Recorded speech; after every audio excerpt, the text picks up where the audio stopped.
राष्ट्रीय अल्पसंख्याक आयोगाच्या वतीनं आधुनिक भारतातील पारशी समाज, सांस्कृतिक आणि सामाजिक आर्थिक वाटचाल या विषयावर मुंबईमध्ये राष्ट्रीय परिसंवादाचं आयोजन करण्यात आलं आहे। या कार्यक्रमाला केंद्रीय अल्पसंख्याक व्यवहार मंत्री किरेन रिजिजू, राज्यमंत्री जॉर्ज कुरियन तसंच विविध मान्यवर उपस्थित आहेत। या परिसंवादात आधुनिक भारताच्या सामाजिक आणि आर्थिक विकासात पारशी समाजानं दिलेल्या योगदानावर सविस्तर चर्चा होते। पारशी समाजाची स्वतंत्र सांस्कृतिक ओळख, वास्तुकला, अग्निमंदिरं, पारंपरिक खाद्य संस्कृती आणि नवरोज सारख्या सणांवर विशेष भर देण्यात आला आहे।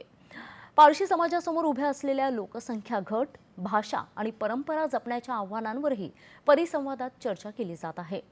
आधुनिक काळात पारशी समाजाचा वारसा आणि संस्कृती जतन करण्यासाठी कोणते उपाय करता येतील याबाबत विविध तज्ञ हे आपले विचार व्यक्त करतायत। पारशी समाजाचं उद्योगांपासून व्यापार, शिक्षण, आरोग्य तसंच सार्वजनिक सेवा अशा सर्वच क्षेत्रात मोठं योगदान राहिलंय असं केंद्रीय मंत्री किरेन रिजिजू यांनी या कार्यक्रमात सांगितलं। हा समाज म्हणजे एकात्मता, उद्यमशीलता आणि परोपकार यांचा स्तंभ राहिलाय। मात्र या समाजाची कमी होत असलेली लोकसंख्या आणि इतर समस्यांचा सरकार गांभीर्याने विचार करतंय। जिओ पारसी या योजनेसाठी आम्हाला सर्व प्रकारच्या सूचनांची प्रतीक्षा आहे असं किरेन रिजिजू यांनी सांगितलंय। राज्य अल्पसंख्याक आयोगाचे अध्यक्ष प्यारे जियाह खान, राष्ट्रीय अल्पसंख्याक आयोगाच्या सदस्य बिरजिस देसाई यांच्यासह इतर मान्यवर या कार्यक्रमात सहभागी झाले आहेत।